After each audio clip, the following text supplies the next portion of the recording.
তুনটি রুটি ও আল্লাহর রহমত। সময় হজরত ইব্রাহিম আলাইহির যুগ। স্থান মরুভূমি। এক দরিদ্র পরিবার মরুভূমির এক ছোট তাঁবুতে বাস করত। স্বামী, স্ত্রী আর একটি ছোট বাচ্চা। তাদের ঘরে খাবার বলতে কিছুই নেই, শুধু সামান্য ময়দা, যা দিয়ে 3টি ছোট রুটি বানানো সম্ভব। স্ত্রী রুটি বানিয়ে স্বামীকে দিলেন। আজ এই 3টি রুটি দিয়ে যা সম্ভব করো, কাল আমরা জানি না কি খাব। স্বামী রুটি নিয়ে নামাজ পড়তে বের হলেন।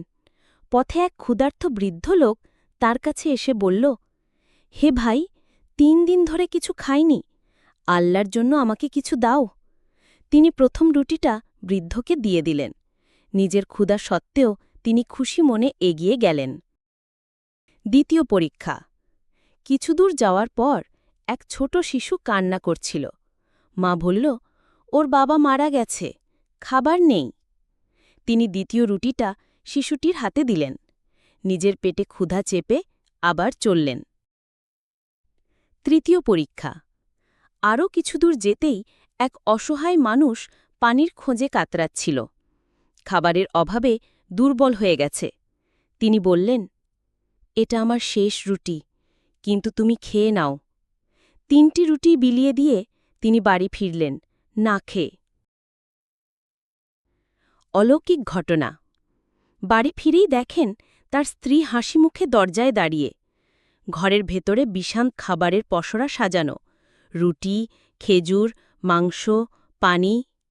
তিনি অবাক হয়ে জিজ্ঞেস করলেন, এগুলো কোথা থেকে এলো? স্ত্রী বললেন, এক অচেনা লোক এসে বলল, এগুলো তোমাদের জন্য উপহার। সে বলেই চলে গেল। তখনই আকাশ থেকে একজন ফেরেশতার আওয়াজ শোনা গেল, তুমি আল্লাহর জন্য 3টি রুটি দিয়েছিলে, আর আল্লাহ তোমাকে তার খাজানার দরজা খুলে দিয়েছেন। শিক্ষা 1.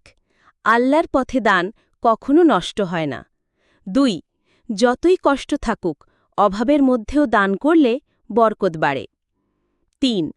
আল্লাহ প্রতিদান দেন তার নিজের উপায়, যা আমরা কল্পনাও করতে পারি না।